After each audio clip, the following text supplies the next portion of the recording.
السلام علیکم خواتین حضرات، آج ہم میر تقی میر کی جو غزل آپ کو سمجھانے کے لیے لے کر حاضر ہوئے ہیں، اس کا پہلا شعر ہے: دیکھ تو دل کے جاں سے اٹھتا ہے، یہ دھواں سا کہاں سے اٹھتا ہے۔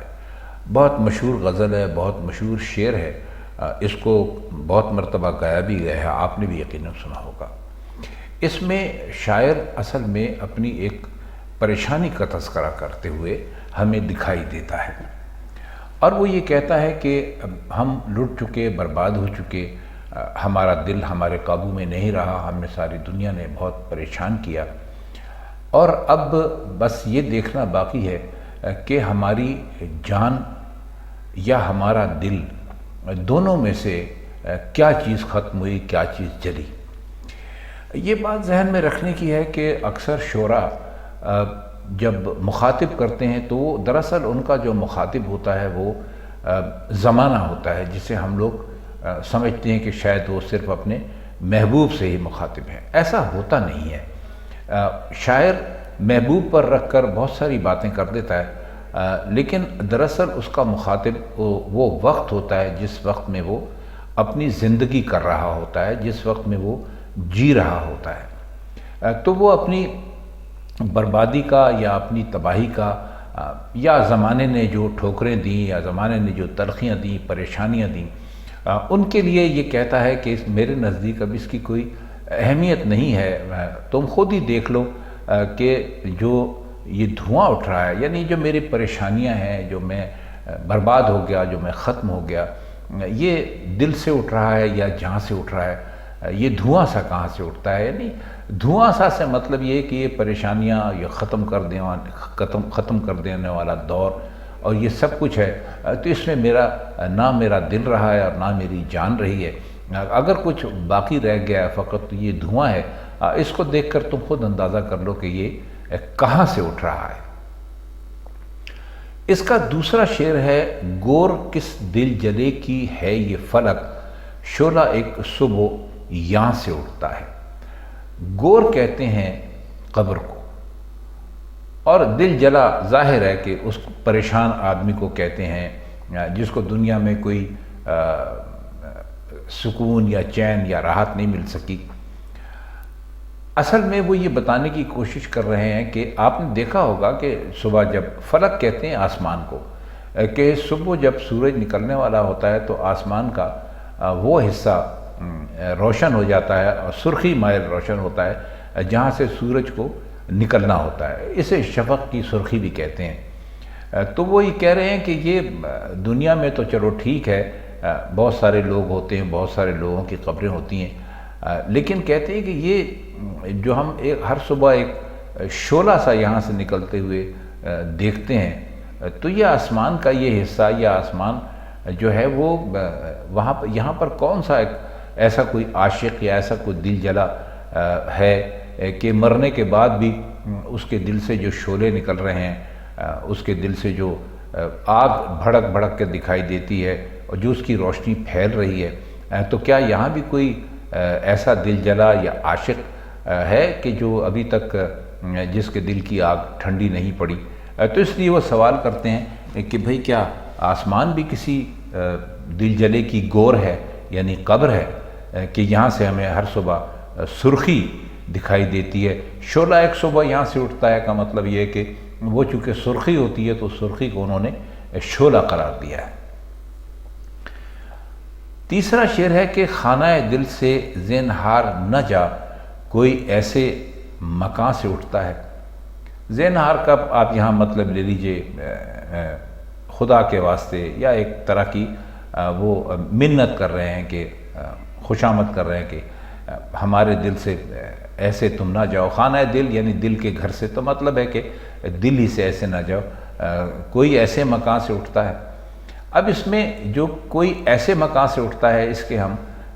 دو معنی لے سکتے ہیں۔ ایک معنی تو یہ ہے کہ بھئی آپ اس طرح آئے اور ہمارے خانہ دل سے ایک دم نکل گئے، تو کوئی ایسا بھی کرتا ہے۔ لیکن اس کا جو دوسرا مطلب ہے وہ ذرا ہم آپ سے ضرور اس پر بات کریں گے۔ کوئی ایسے مکان سے اٹھتا ہے،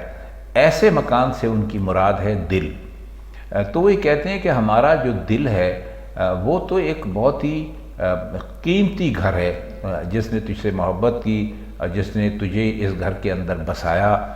جس میں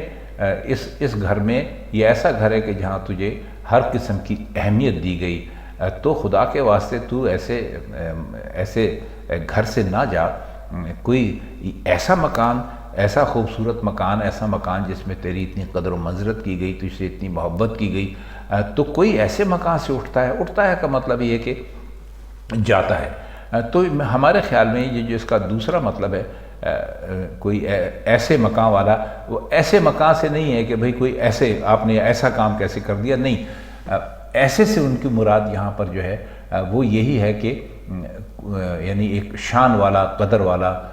اعلیٰ مقام والی جگہ تھی ان کا گھر، تو اس کے لیے کہتے ہیں کہ بھئی کوئی ایسے مکان سے بھی اٹھتا ہے۔ شعر ہے کہ نالا سر کھینچتا ہے جب میرا، شور ایک آسماں سے اٹھتا ہے۔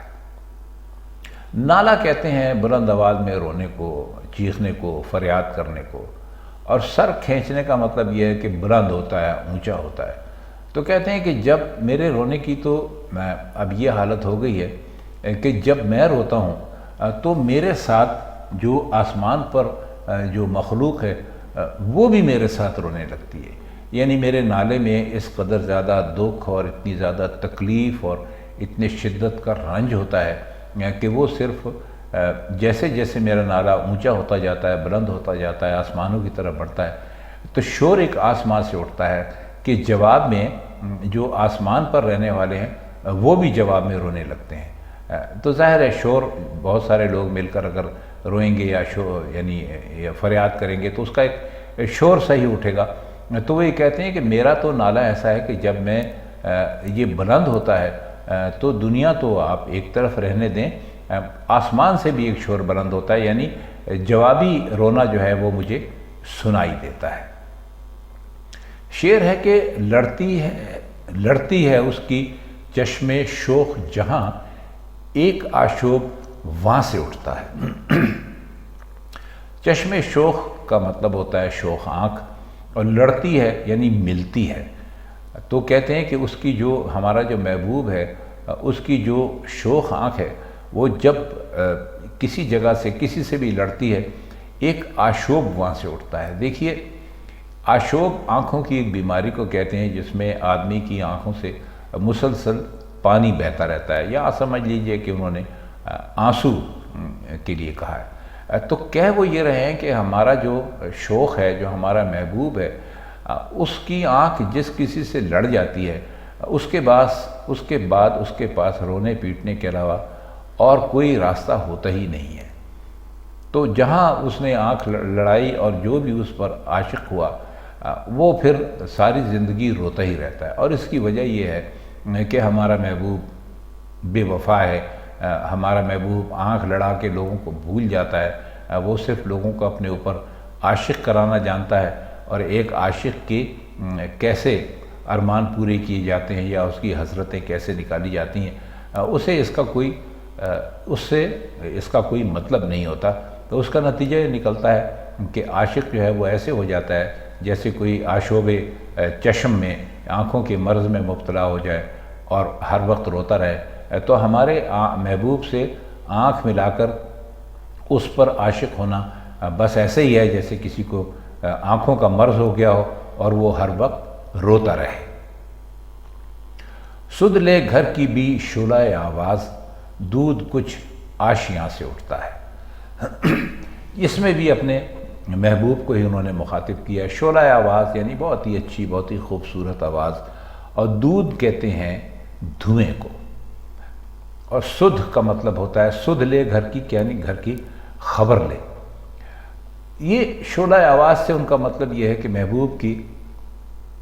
آواز بہت ہی خوبصورت ہے کہ جب وہ روتی ہے یا خوش ہوتی ہے یا آواز کس طرح کی بھی سنائی دیتی ہے تو وہ بظاہر مطلب یہ ہے تو وہ دھواں سب سے اٹھنے لگتا ہے، لیکن اس شعر کا یہ بہت عام سا مطلب ہے۔ دراصل وہ یہ کہنا چاہتے ہیں کہ یہاں شعلہ آواز کو انہوں نے پھر ایک مرتبہ اپنے رونے پیٹنے سے اور اپنے غم کرنے سے اور اپنے نالے کھینچنے سے ہی وہ ان کی مراد ہے۔ تو وہ کہتے ہیں کہ جب آپ جو گھر ہے اس کی کوئی خبر لیجئے کہ جب بھی آپ روتے ہیں پیٹتے ہیں تو آشیاں، گھر کا مطلب ہے ان کا، تو پھر ایسا ہوتا ہے کہ یہاں سے دھواں نکلنے لگتا ہے۔ مطلب یہ ہے کہ جو آہوازاری کرتے ہیں، چیختے چلاتے ہیں، وہ ایسی ہوتی ہے جیسے آگ لگ گئی ہو۔ شعر دیکھیے کہ بیٹھنے کون دے ہے پھر اس کو جو تیرے آستاں سے اٹھتا ہے۔ آستاں کا مطلب ہوتا ہے ایک ایسی جگہ، عموماً تو آستاں کہا جاتا ہے جہاں بزرگ ہوتے ہیں، بیٹھتے ہیں، رہتے ہیں، دفن ہوتے ہیں، اس کو بھی کہہ دیتے ہیں۔ تو وہ کہہ ہی رہے ہیں کہ آستاں سے یہاں پر مراد ان کی ہے دنیا۔ پھر ان کا کہنے کا مطلب یہ ہے کہ ایک مرتبہ جو دنیا سے چلا جاتا ہے وہ پھر دوبارہ دنیا میں واپس نہیں آتا، واپس نہیں آ سکتا۔ ظاہر ہے کہ ایک آدمی مر گیا تو مر گیا، اب اس کے زندہ ہونے کا تو سوال نہیں ہے۔ تو بس یہی کہہ رہے ہیں کہ بھئی ایک ایسی محفل ہے، ایک ایسا آستانہ ہے کہ اس میں جب تک کوئی بیٹھا ہوا ہے، یعنی جب تک کوئی زندہ ہے تو ٹھیک ہے، لیکن ایک مرتبہ اس کا دم نکل گیا، ایک مرتبہ وہ مر گیا، ایک مرتبہ وہ دنیا سے چلا گیا تو پھر اس کی واپسی ممکن نہیں ہے۔ شعر دیکھیے کہ یوں اٹھے آہ اس گلی سے ہم جیسے کوئی جہاں سے اٹھتا ہے۔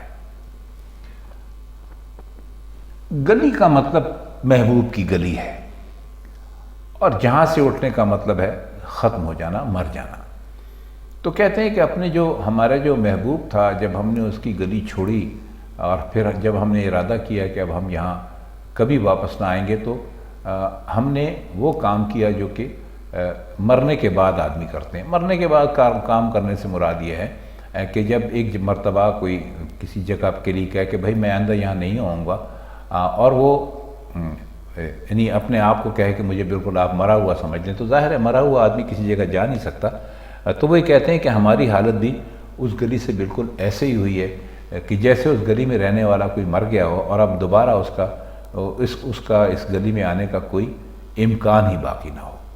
تو کہتے ہیں کہ بس آپ یہ سمجھ لیجئے کہ ہم نے اپنے محبوب کی گلی کو ہمیشہ کے لیے چھوڑ دیا ہے۔ آخری شعر ہے کہ عشق ایک میر بھاری پتھر ہے، کب یہ تجھ ناتواں سے اٹھتا ہے۔ بھاری پتھر آپ سمجھتے ہیں کسے کہتے ہیں، وزنی پتھر۔ ناتواں کا مطلب ہوتا ہے کمزور، جس میں طاقت نہ ہو، جس میں ضعف ہو۔ تو وہ اپنے آپ کو مخاطب کر رہے ہیں، وہ کہتے ہیں کہ بہت تم نے آسان سمجھ لیا تھا عشق کرنا، پیار کرنا، کسی کو چاہنا، کسی سے محبت کرنا، تو یہ بڑا مشکل کام ہے، اس میں بڑے بڑے مشکل مقامات آتے ہیں، اس میں بہت بڑے حوصلے کی ضرورت ہوتی ہے۔ تم نے سمجھا تھا کہ بس یہ جیسے میں دنیا کے اور کام کرتا ہوں میں یہ عشق بھی کر لوں گا،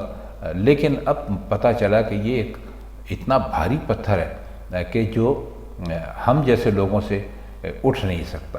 اب ناتواں سے مراد ان کی یہاں پر یہ نہ لیجئے کہ وہ بہت کمزور تھے جسمانی طور پر یا کچھ، اصل میں ان کی مراد یہ ہے کہ ان میں اتنا حوصلہ اور اتنی ہمت نہیں تھی کہ جو عشق کے راستے میں مشکلات آتی ہیں ان مشکلات کو سنبھال سکتے، ان مشکلات کا مردانہ وار مقابلہ کر سکتے۔ تو وہ یہ کہتے ہیں کہ بھئی یہ تو ایسے ہی ہے کہ جیسے ایک بہت بھاری پتھر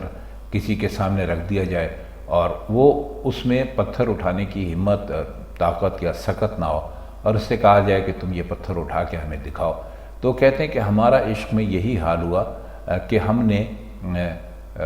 عشق تو کر لیا، لیکن عشق کے راستے میں جو مشکلیں اور جو مصائب اور جو مسائل پیش آئے، اس کا پھر ہم نے دیکھا کہ وہ ہمارے بس کی بات نہیں ہے۔ وہ بالکل ایسا ہی تھا جیسے کہ کوئی آدمی جس میں بالکل ہمت اور طاقت نہ ہو، اس سے کوئی بھاری پتھر اٹھانے کے لیے کہا جائے۔ تو خواتین حضرات، یہ تھی میر تقی میر کی آج کی غزل کے کچھ مشکل الفاظ کی معنی ہم نے آپ کو بتایا اور کچھ شعروں کی شرح کرنے کی کوشش کی۔ امید ہے کہ جب آئندہ کبھی آپ یہ غزل سنا کریں گے